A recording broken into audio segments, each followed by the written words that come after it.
Nous allons ouvrir nos Bibles dans Apocalypse chapitre 21. Amen. Et nous allons lire juste le 3e verset. Yes, sir. Alléluia.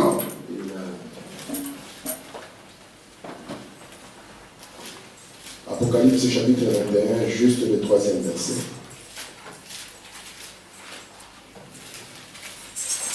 La Bible dit ceci.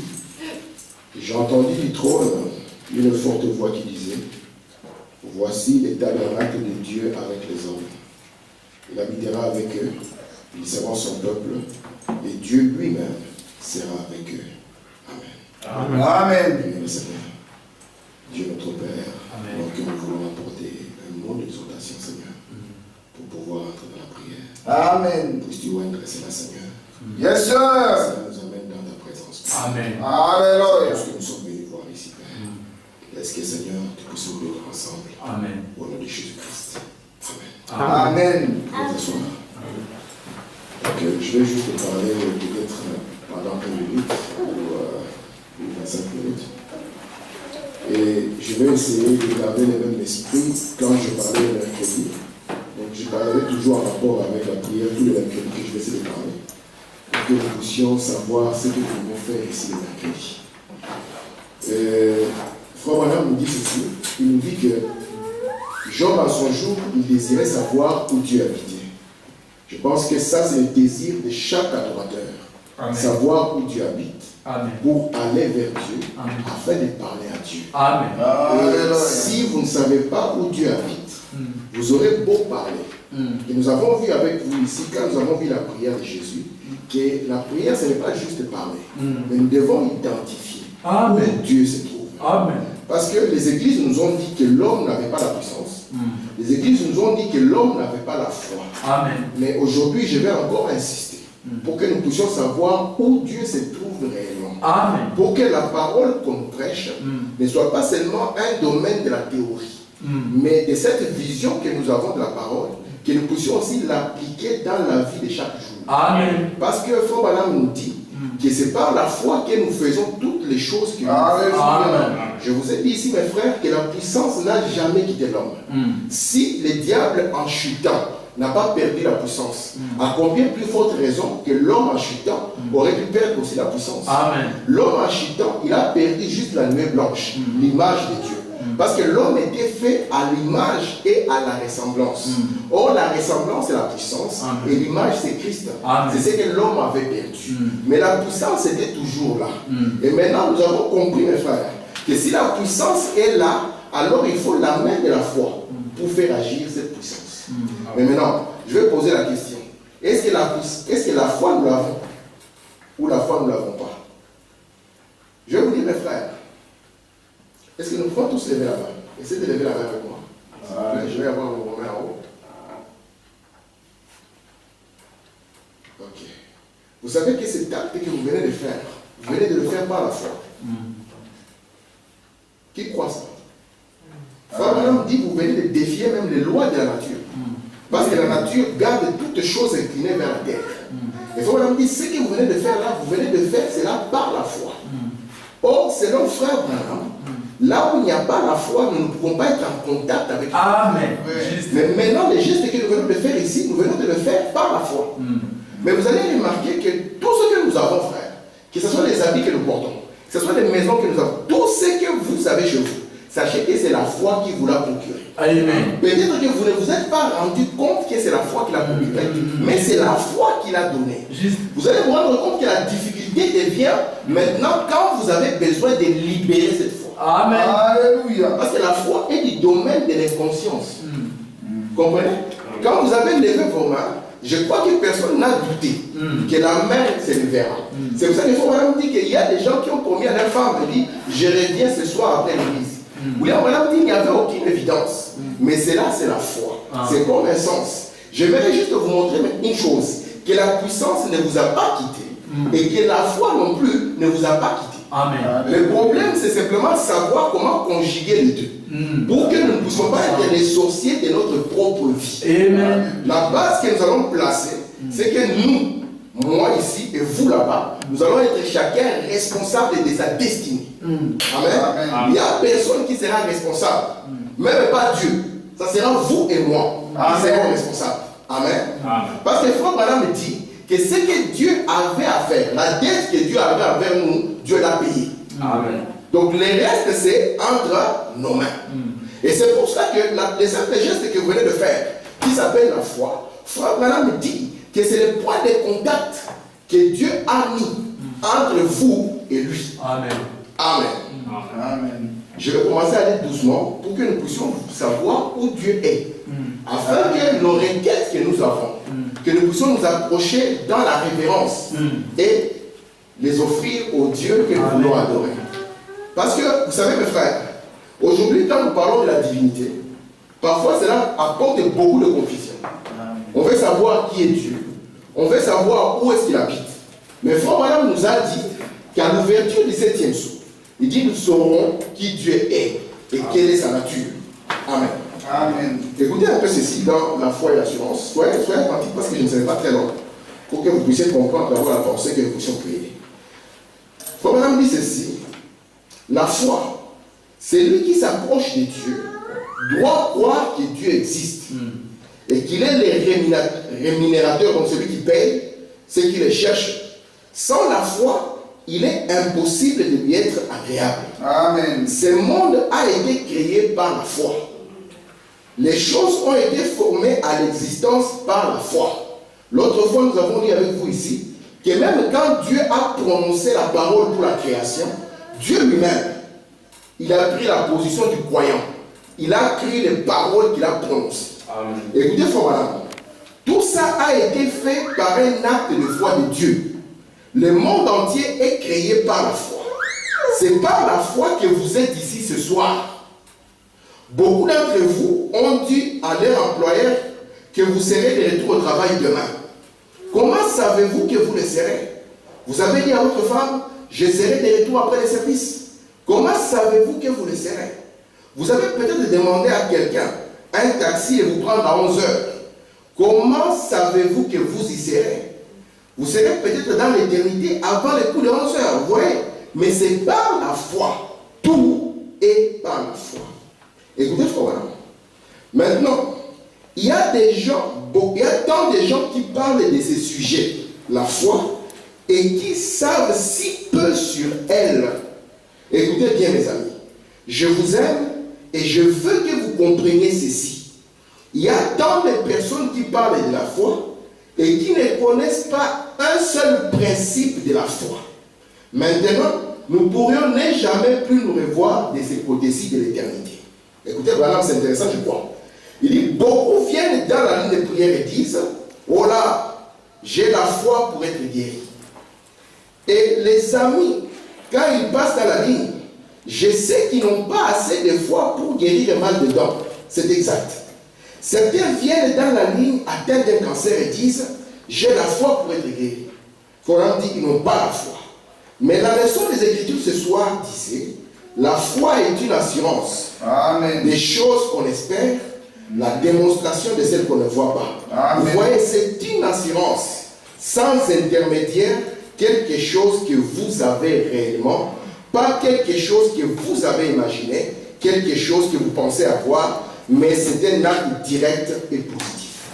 William Branham nous montre que beaucoup de gens parlent de la foi. C'est pour ça que j'ai montré que les actes que nous faisons chaque jour, sans nous rendre compte, nous produisons la foi. Mais quand il y a un besoin comme celui-ci, où quelqu'un a besoin d'être guéri, la même personne qui par la foi élève la main, la même personne qui est venue par la foi à l'église, alors qu'elle a un besoin, quand vient le temps d'exprimer la foi, cela devient une difficulté.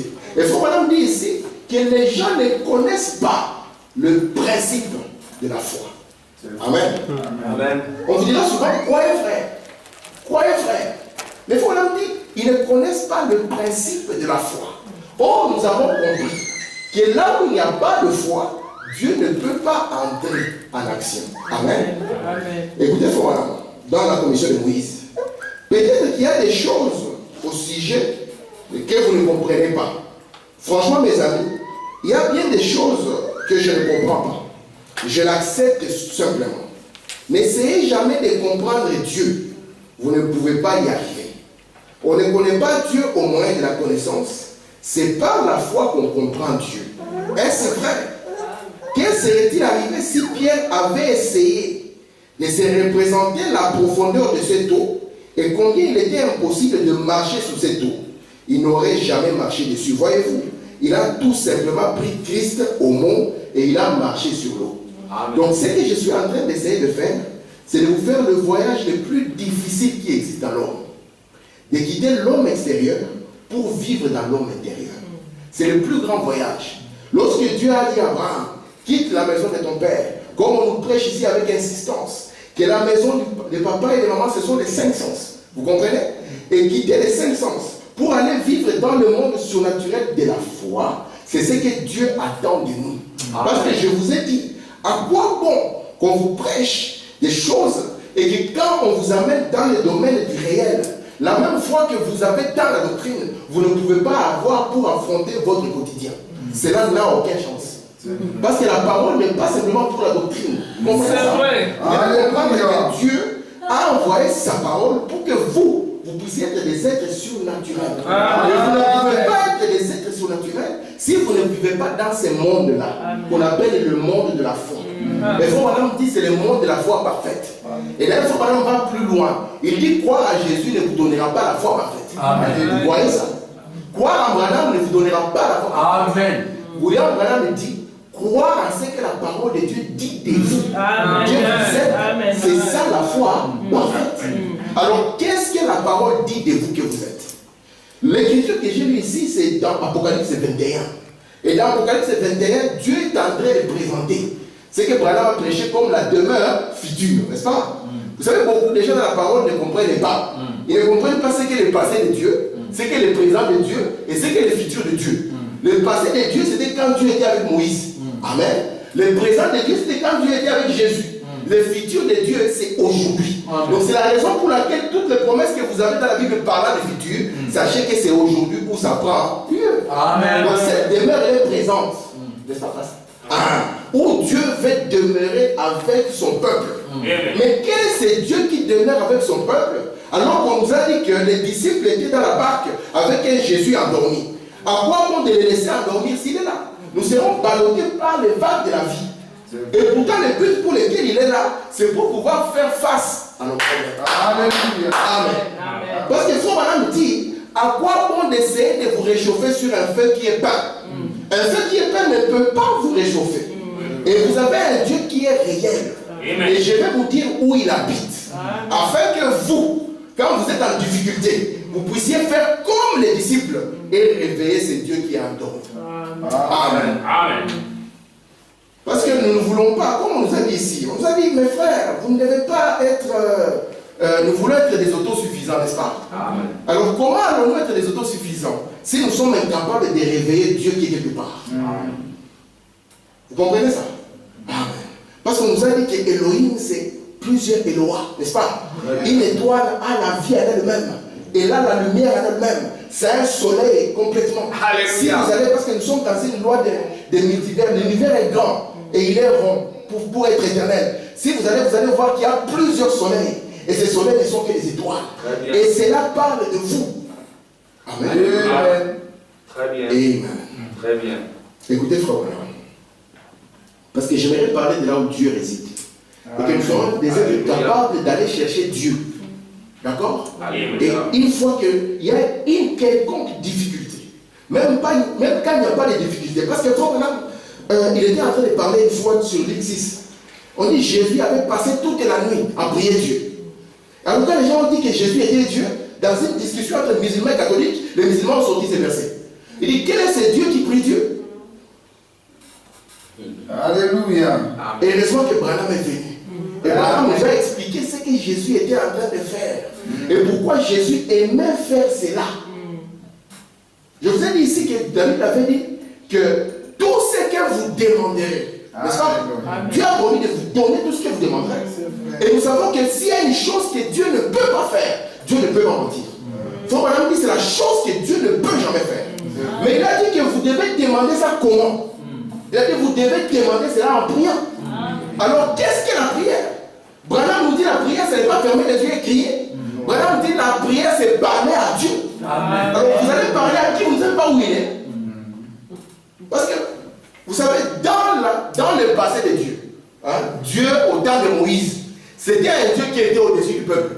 Alors le peuple pensait qu'il y a un Dieu qui est au-dessus du peuple. Et cette pensée-là, d'un Dieu quelque part dans les nuages, n'a pas quitté les gens. C'est vrai.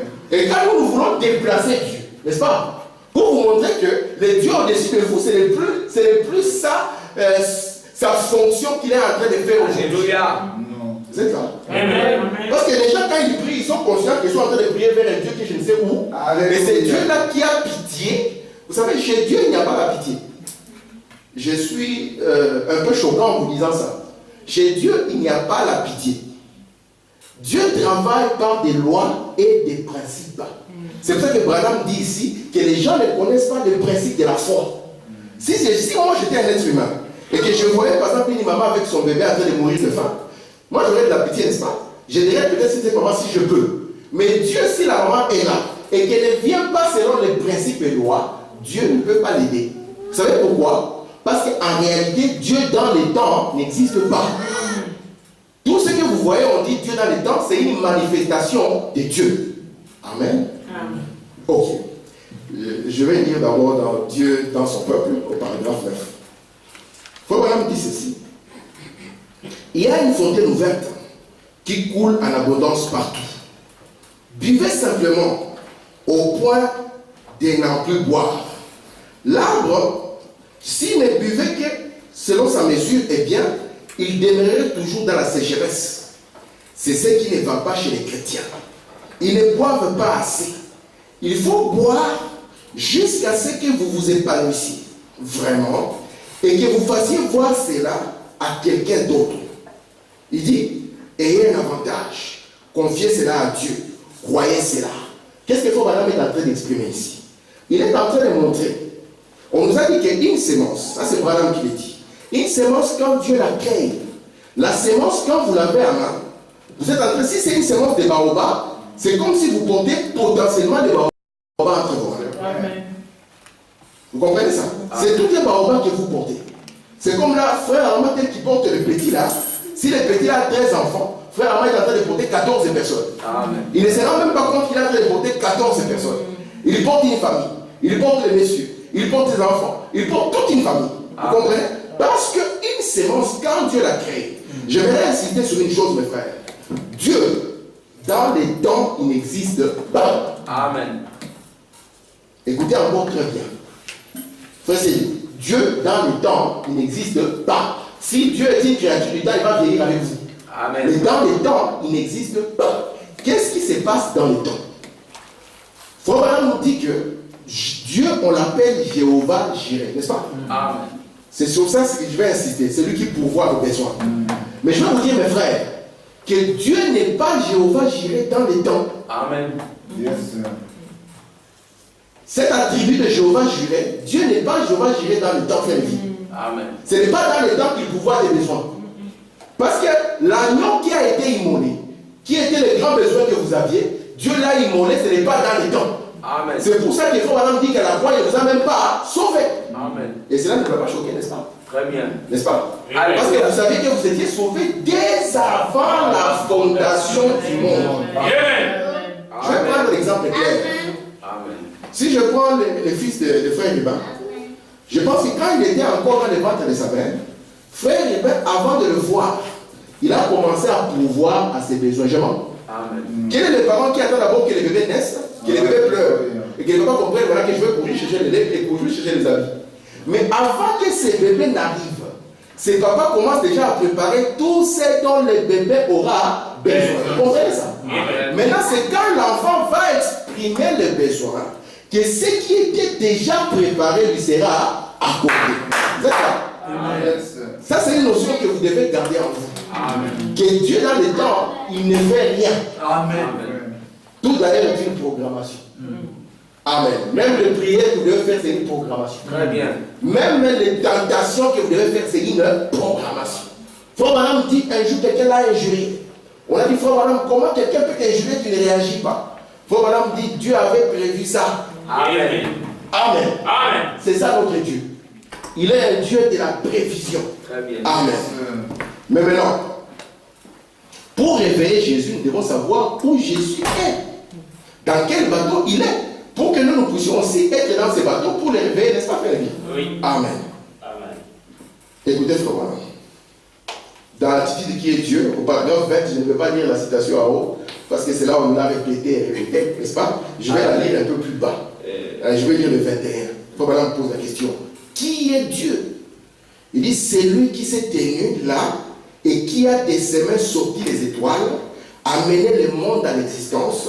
Il a fait des choses invisibles, la divinité. Il faut maintenant dire, la divinité elle-même habite dans l'homme. Très bien. Oh. Le Créateur qui a créé les cieux et la terre habite dans les hommes. Amen.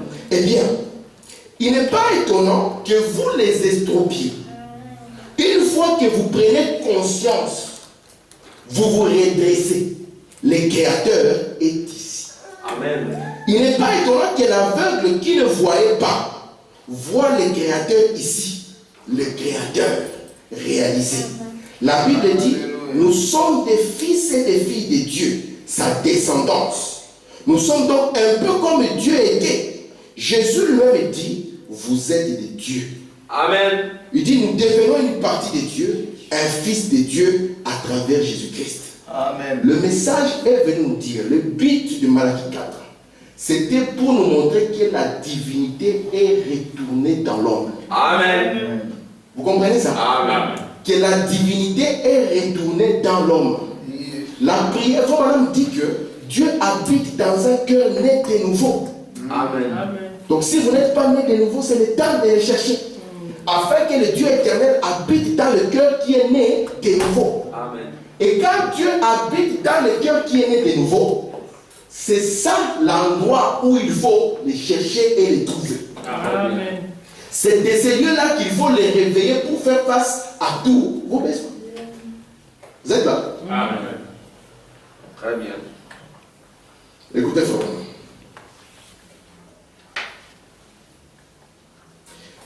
Il faut quand même dire ceci. Il dit, mais je suis dans la parole faite chair. Je crois que c'est en route.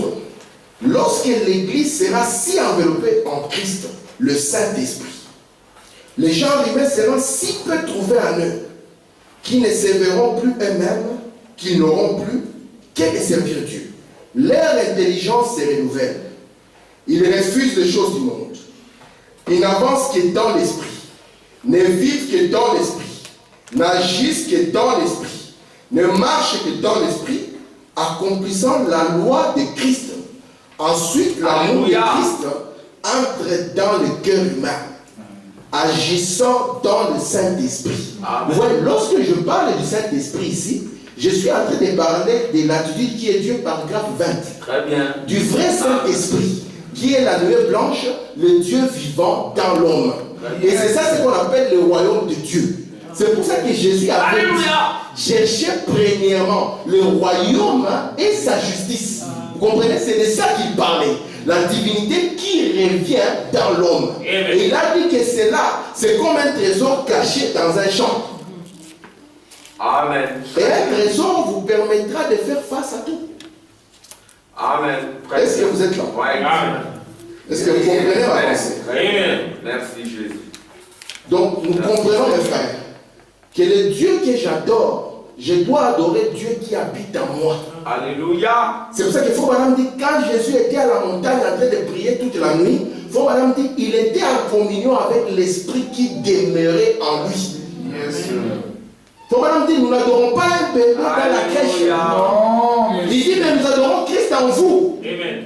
Parce qu'aujourd'hui, la divinité est venue dans l'homme afin d'adorer et être adoré. Où? Dans l'homme. Amen. yes. Vous comprenez?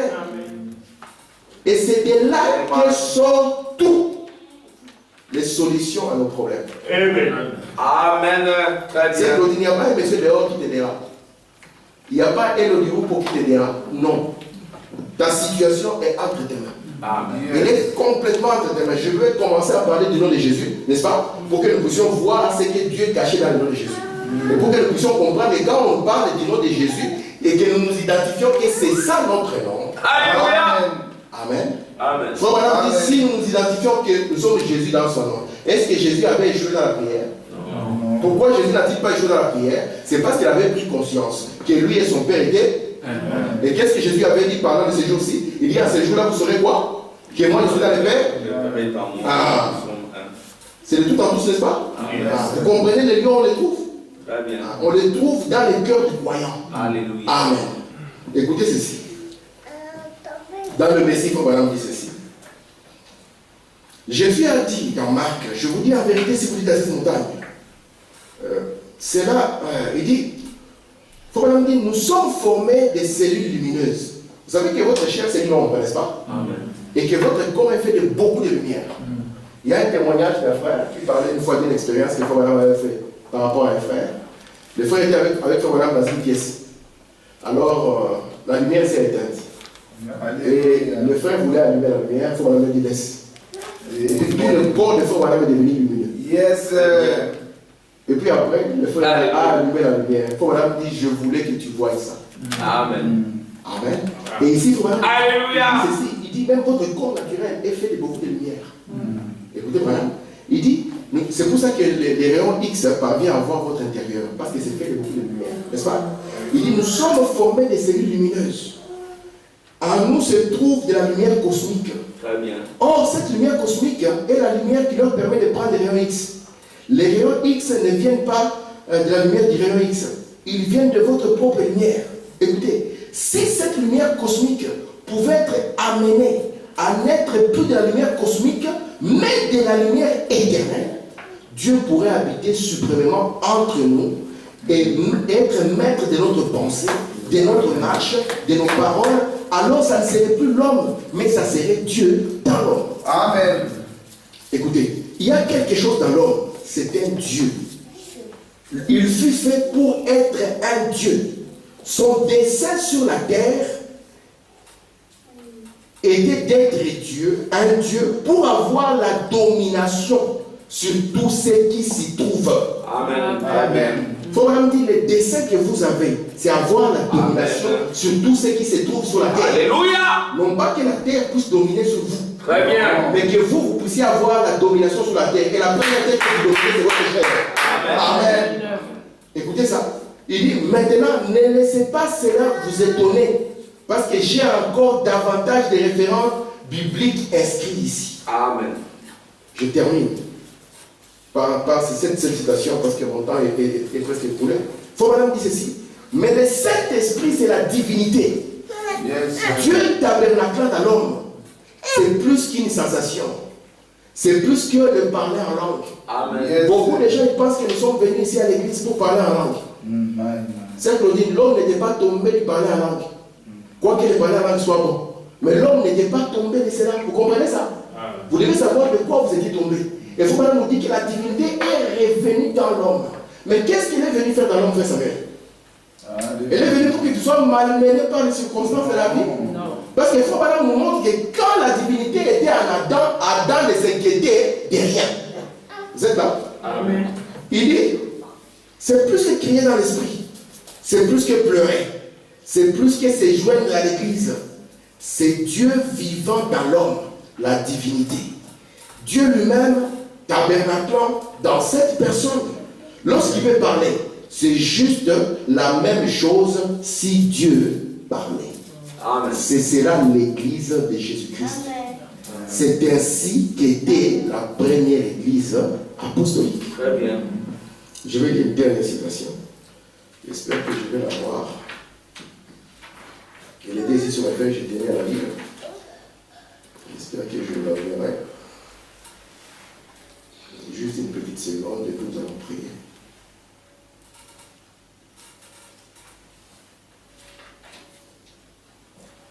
Ok. Il faut vraiment dire ceci dans l'unité d'un seul Dieu dans une seule église. J'aimerais juste poser cette question que nous allons prier. Il faut vraiment dire, le royaume de Dieu n'est pas de ce monde. Le royaume de Dieu est dans nos cœurs. Amen. C'est un royaume spirituel. Amen. Nous y entrons par la naissance. Alléluia. Jésus a dit, le royaume de mon Père vient, mais pas avec la violence. Amen. Le royaume de Dieu est en vous. Amen. Le Saint-Esprit, le royaume de Dieu s'émouvant dans l'homme, régnant et contrôlant l'homme, voilà le royaume. Amen. Amen. Amen. Et cette divinité qui est en vous, vous devez la révéler. Amen. Alléluia. Saint José, il n'y a pas un Dieu là pour s'occuper de toi. Si tu penses ça, tu as perdu. Frère, il n'y a pas un Dieu dans un mur que tu vas crier Seigneur aie pitié. Cela n'existe pas. Dieu n'a pas de pitié. Il y a une divinité qui est en vous. Amen. Et vous devez dire ça suffit. Amen. La divinité qu'il a doit s'élever. Parce que c'est elle qui doit faire face à Alléluia. Amen. Merci. Amen. Parce qu'il avait promis, les dieux qui étaient au-dessus d'Israël, après est devenu Emmanuel, c'était Dieu avec nous. Oui. Et vous savez maintenant que sa dernière phase, n'est-ce pas? Il reste maintenant le Dieu en nous. Oui. Le Dieu en nous pour faire quoi? Pour être dominé par les circonstances? Non. Pour maintenant contrôler chaque circonstance. C'est pour ça que le grand témoignage de Louis Paul par rapport à son père, il dit que la chose qui l'a frappé dans les ministères de son père, ce n'était pas les miracles qu'il y avait. Non. Et les miracles ne vont même pas les trouver. Alléluia. Mais il dit que c'était le calme qu'il avait devant chaque circonstance. Alléluia. Amen. Amen. Nous allons mettre debout pour prier. Amen.